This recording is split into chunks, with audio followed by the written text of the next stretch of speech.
Do you do unto others as you would have them do unto you, to supersize and grow your business. Sharon Horne-Ellstrom here, and our idiom today is one of, I think, probably the most famous, definitely one that I use personally the most in the last year during this pandemic and during the chaos of the coronavirus, more than probably any other.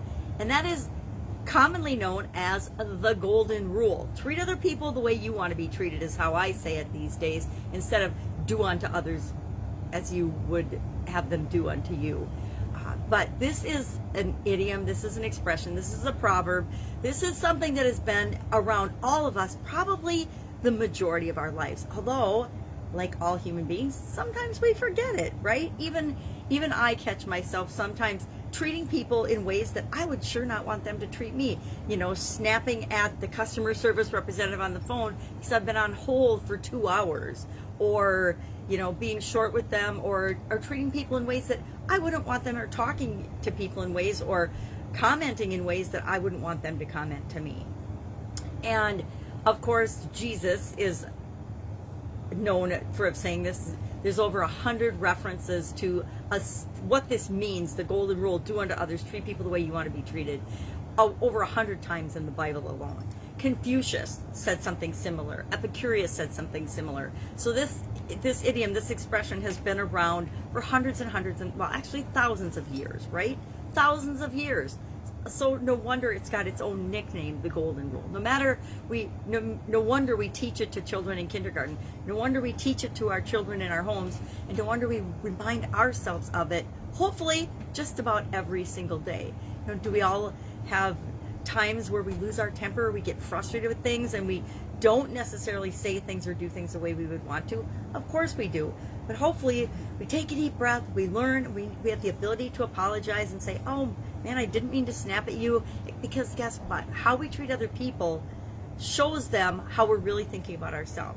If I snap at someone, or if I say something that hurts my kids' feelings, or if I do something that irritates one of my customers in some little way, I don't do it intentionally, and it's never about them.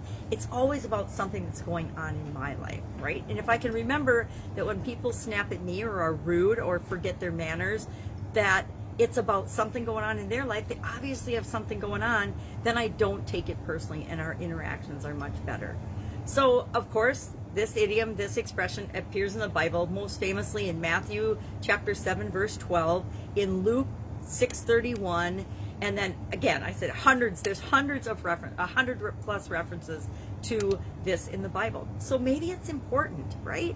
If something's in any document hundreds of times, you could be pretty sure that it's important. If something has been around for thousands of years, obviously there's a huge amount of truth to it. Not just a little bit of truth, but a huge amount of truth to it.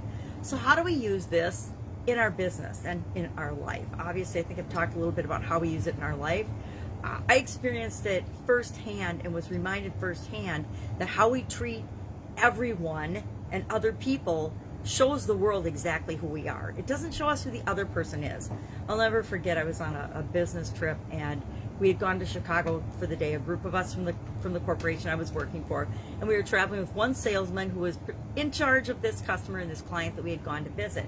I was in quality in those days, and we were traveling with this salesman, and we ended up being late for the airport because we stayed too long and there was traffic and we didn't plan well enough.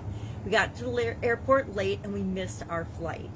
And instead of just being kind to the airline staff and figuring out how we could get on the next plane, this salesman absolutely went ballistic. I mean, I'm sure I've seen something like it in my life before, but at that time, I had never really seen anybody treat anyone so disrespectfully and rude in a professional setting in my entire life. I was appalled, and I was ashamed that I was, associated with this salesman because his behavior was so appalling. And I remember apologizing to the airline lady that was helping us after he walked away, but it was ridiculous because it wasn't her fault that we had missed the plane. It was our fault. So instead of taking personal responsibility and saying, hey, we missed our plane, what are we going to do?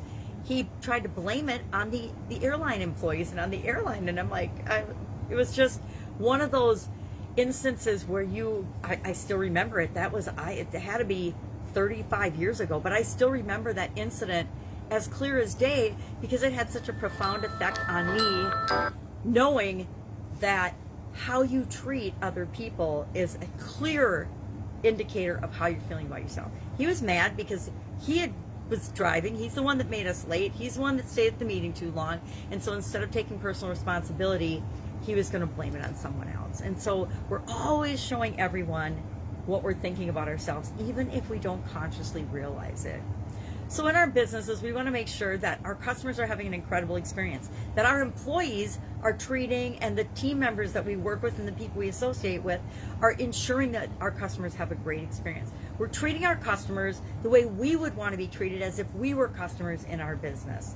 I don't know about you, but I used to do a lot of secret shopping whenever I was out in a retail business that handled our products, or a restaurant that handled the products that we manufactured.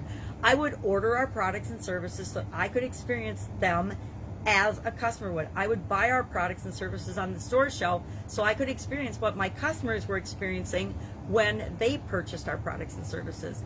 And it was interesting, some of the experiences that are, of course, outside of our control as a manufacturer, but that we wanted to make sure was part of our overall customer experience. We wanted to make sure we were being treated the way they want to be treated.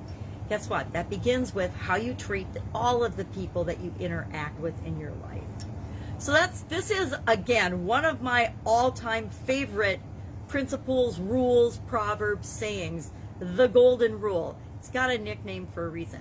I would love to know how you've experienced this, especially in the last year. I have found that under stress and duress, and the coronavirus has definitely done that to millions and millions of people, that people tend to expose more of their vulnerabilities, and that sometimes they forget to treat other people the way they want to be treated. We also forget to think for ourselves. So think for yourself and treat people the way you want to be treated has definitely been probably the phrases I've used more in the last year than almost any other. All right, have an amazing day. I will be with you tomorrow with another interesting idiom.